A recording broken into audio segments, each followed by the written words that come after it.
Hello friends, आज हम एक ऐसे टॉपिक पर बात करने जा रहे हैं जिसकी वजह से हिली एरिया में हमें a great loss of life and property देखने को मिल रहा है। और वो टॉपिक है clouds bursting. Cloud bursting means बादल का फटना। आखिर ये बादल का फटना है क्या? क्या वाकई में बादल फटता है? और ये बादल से फटने से रिलेटेड जितनी भी हमें एक्टिविटी सुनने को मिल रही हैं, they are generally in hilly areas. तो इसके पीछे क्या रीज़न है, ये सारी बातें हम इस वीडियो में डिस्कस करेंगे। ओके, तो फर्स्ट ऑफ ऑल पहले ये समझते हैं कि बादल फटना है क्या। तो जो बादल फटना एक मौसमी घटना है, विच मीन्स एक छोटे से एरिया में बहुत कम समय में अत्यधिक वर्षा हो जाना। जैसे मान लो एक छोटा सा एरिया हमारा, यहाँ पे क्लाउड्स हैं और उसके पास जितना भी पानी है उस पानी को एक साथ नीचे गिरा देना। साइंटिफिकली हम इसको समझने की कोशिश करते हैं कि है क्या। कि मीन सपोज करो this is the area of 20 to 30 square kilometre and इसके अपसाइड हमारे क्लाउड्स हैं।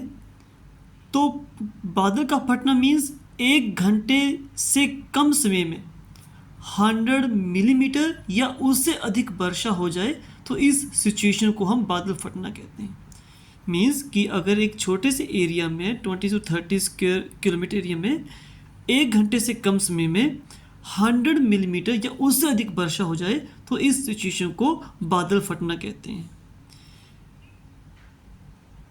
बादल एक्चुअल में देखा जाए तो सच में ये बादल फटता नहीं है। इसका मतलब क्या हुआ कि पानी इतनी तेज़ी से गिरता है जैसे आसमान में पानी से भरी हुई टंकी फट गई हो।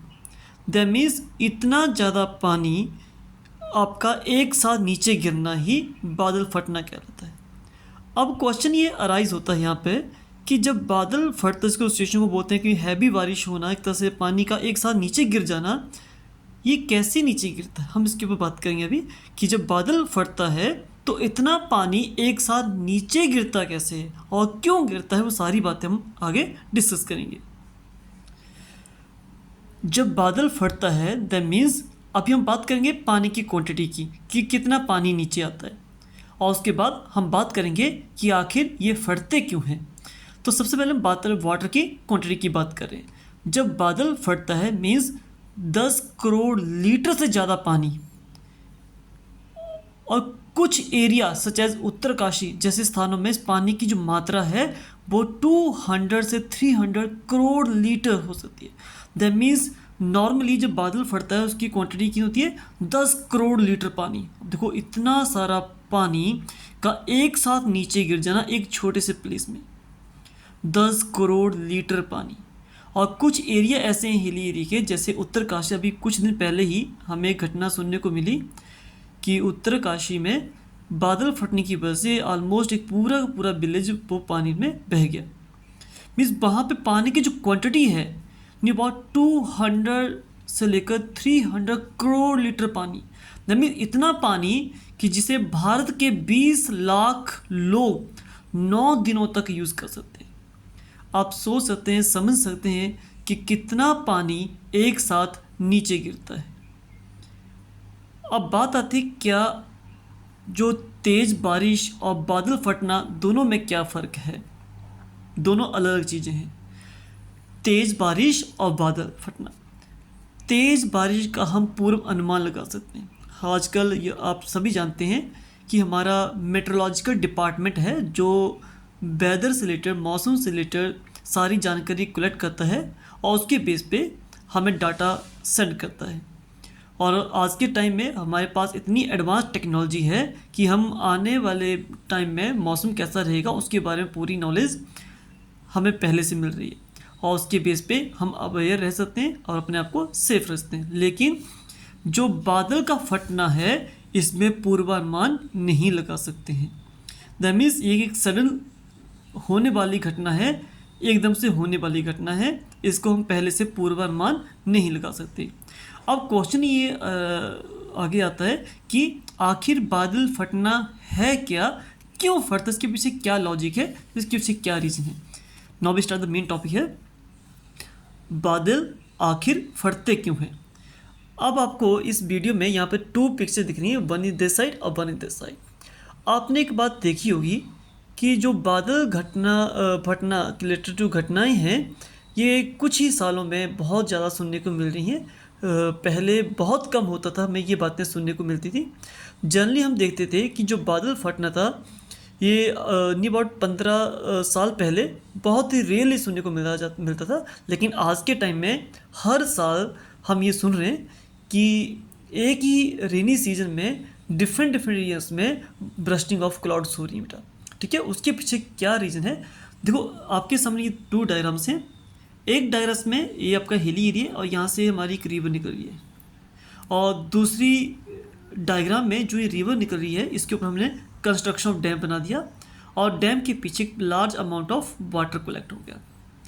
अब देखो ध्यान से हम समझे इस बात को कि यहाँ पे भी हमारा सन था, अब यहाँ से भी सनलाइट हमारी अर्थ के ऊपर आ रही है बेटा। अब यहाँ पे एक स्मॉल रिवर सी फ्लो कर रही है, यहाँ से कितना वाटर आपका इवेपोरेट हो जाएगा। और दूसरी तरफ देखें, जब हम एक डैम बनाते हैं उसके behind a large amount of water collect हो जाता है। अब मैं आपको एक छोटा सा एग्जांपल दूं, हमारे हिमाचल और पंजाब बॉर्डर पे एक डैम बना हुआ है, बाखड़ा नंगल डैम, आप लोग सभी जानते हैं।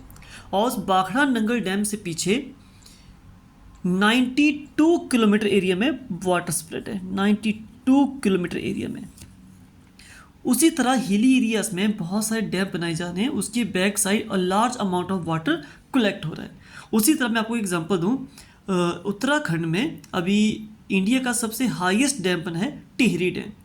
मान लो ये टिहरी डैम है इन हिली एरियाज में, उसके बिहाइंड आपको एक large amount of water collect हो जाता है। पहले क्या था, एक सिंगल रिवर थी, अब क्या बन गया, वहाँ पे डैम बन गया। अब पानी वहाँ पे स्टैंडिंग फॉर्म में आ गया, पहले क्या था, मोशंस में था, मूवमेंट का, तो यहाँ से इवेपोरेशन कम हो रही थी। इवेपोरेशन मीन्स कि सन की लाइट से पानी का भाप बन के ऊपर उड़ जाना, वो कम होता था। अब जब से डैम बने हैं तो पानी यहाँ पे स्टैंड हो गया, और स्टैंडिंग पानी की क्वांटिटी में इवेपोरेशन ज़्यादा होती है। मीन्स यहाँ से वाटर जो है वो गैसेस फॉर्म में ऊपर जा रहा है। ठीक है, अब ये होता क्या कि जैसे ही वाटर अपसाइड जाता है तो यहाँ पे वाटर क्या हो रहा है, बहुत ज़्यादा क्वांटिटी में इवेपोरेट हो रहा है, जिसकी वजह से वो अपसाइड की तरफ मूव कर रहा है। जैसे ही सारा पानी ऊपर मूव करेगा, क्योंकि अभी मैंने देखा पहले कि आपका जो वाटर है यहाँ से इवेपोरेट होके ऊपर जा रहा है। अब सपोज करो किसी वजह से, क्योंकि जैसे पानी अपसाइड जाएगा, आपको मैंने यहाँ देखा अल्टीट्यूड, अल्टीट्यूड मीन्स हाइट, जैसे ही वाटर अपसाइड मूव करता है टेम्परेचर डिक्रीज करता है। कितना करता है, if we go upward side 165 metre, अगर हम 165 मीटर हाइट पे जाएंगे तो 1 डिग्री सेल्सियस टेम्परेचर कम हो जाता है। अब जैसे ही वाटर इवेपोरेट होकर ऊपर जाता है तो टेम्परेचर लो होने की वजह से कंडेंसेशन होती है। कंडेंसेशन मीन्स कि जो आपके वाटर वेपर अपसाइड मूव हो रहे हैं, जैसे आपके ये वाटर वेपर हैं, जैसे वो अपसाइड जाएंगे तो ऊपर जाके टेम्परेचर लो होने की वजह से दोबारा ड्रॉप में कन्वर्ट हो जाएंगे। अब जब ये ड्रॉप में कन्वर्ट होंगे तो वहाँ पे डस्ट पार्टिकल्स उसके ऊपर ये सेटल हो जाते हैं, तो ये क्लाउड्स बनाते हैं, इसको क्लाउड्स बोलते हैं बेटा। जब आपका वाटर इवेपोरेट होकर ऊपर जाएगा, ऊपर जाके टेम्परेचर लो होने की वजह से कंडेंस होगा। Condense means your water vapour again convert into drops, और that drops are settle on the dust particles, और जिसकी वजह से क्लाउड्स बनते हैं। और हिली एरिया में बादल फटने की सबसे बड़ा रीज़न क्या है कि किसी वजह से अगर क्लाउड्स हमारे वहाँ पे क्या होते हैं, बहुत बड़े माउंटेन्स, हाईएस्ट पीक्स होती हैं, और किसी वजह से आपके क्लाउड किसी माउंटेन के बीच में फंस जाते हैं, तो यहाँ पे क्लाउड्स इकट्ठे होते रहते हैं, और इन क्लाउड्स को बाहर निकलने के लिए स्पेस नहीं होता। तो ये क्या करते हैं, इनके पास जितना भी पानी होता है वो सारा का सारा पानी एक जगह पे गिरा देते हैं बेटा। इसी को बोलते हैं क्लाउड का फटना, यही सबसे बड़ा कॉज है कि इन हिली एरियाज में आज के टाइम में वाटर इवेपोरेशन ज़्यादा हो रही है, उसकी वजह से टेम्परेचर लो होने की वहाँ पे कंडीशन ज़्यादा होती है, क्लाउड ज़्यादा बनते हैं और सम टाइम ऐसा होता है कि वो क्लाउड्स किसी हिल के बीच में फंस जाते हैं, उनको बाहर निकलने के स्पेस नहीं बचता और उसी की वजह से उनके पास जितना भी पानी होता है वो सारा का सारा पानी वो एक जगह पे गिरा देते हैं। इसको बोला जाता है बादल का फटना। और आपको मैंने ऑलरेडी बता दिया कि इसमें जो पानी की क्वांटिटी है वो जनरली 10 करोड़ लीटर होती है, लेकिन कुछ एरिया में ये 200 से 300 करोड़ लीटर पानी, इतना पानी एक साथ एक प्लेस पे नीचे गिरता है। अब दूसरा क्वेश्चन यहाँ से अराइज ही होता है कि आखिर ये बादल फट से ज़्यादा नुकसान क्यों हो रहा है। ये तो मानते हैं कि इतना पानी एक साथ आ रहा है, लेकिन पानी ज़्यादा वजह नहीं है नुकसान होने की।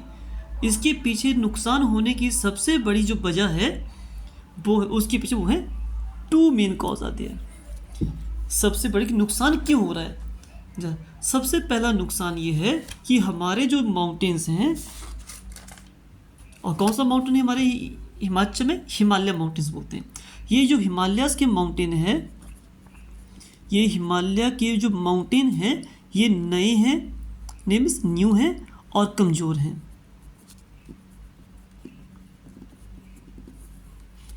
नए और कमज़ोर का मतलब क्या है कि देखो माउंटेन्स 2 तरह के होते हैं बेटा, एक होते हैं न्यू फोल्ड माउंटेन और एक होता है ओल्ड फोल्ड माउंटेन, जिसकी फॉर्मेशन 25 मिलियन ईयर एगो हुई हो उसको होते हैं न्यू, और जिसकी फॉर्मेशन होती है 250 मिलियन ईयर एगो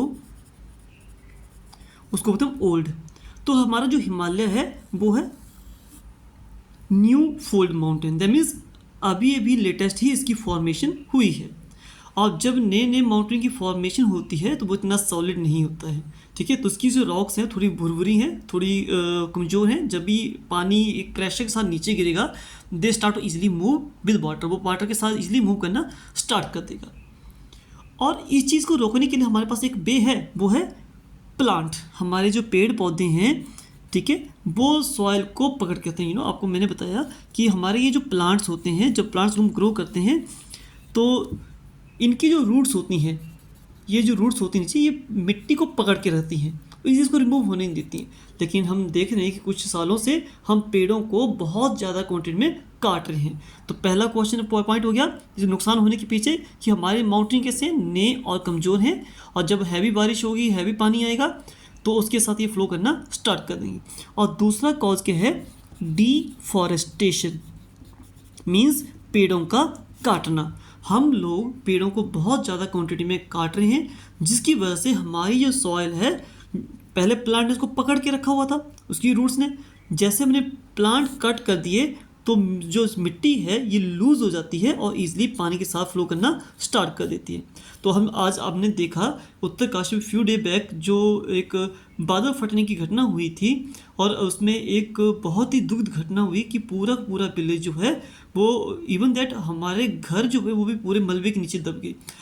अगर सपोज को वहाँ पे अच्छे पेड़ होते तो पेड़ 2 काम करते, एक तो मिट्टी को बहने से बचाते और दूसरा उस पानी की स्पीड को कम करते। तो मीन्स कहीं ना कहीं हम लोग भी इस बातों के लिए रिस्पॉन्सिबल हैं। अगर हम इन चीज़ों से बचना चाहते हैं, क्योंकि देखो एक नेचुरल कैलेमिटी है, एक नेचर के थ्रू है, लेकिन इसमें हम लोगों का बहुत बड़ा रोल है। हमें इस बात को समझना पड़ेगा, हमें जितना ज़्यादा हो सके प्लांट लगाने चाहिए, तब जाके हम थोड़ा बहुत से नुकसान को कम कर सकते हैं। तो ये रही हमारी वीडियो आज रिलेटेड टू बादल फटना, means bursting of clouds. Hopefully आप सबको ये अंडरस्टूड हो गया होगा कि बादल क्यों फटते हैं, क्यों ये ज़्यादा नुकसान करते हैं और इसके ज़्यादा इफेक्ट क्यों होते हैं। ये सारी बातें हमने यहाँ पर डिस्कस की। Thank you to all, have a nice day, thank you.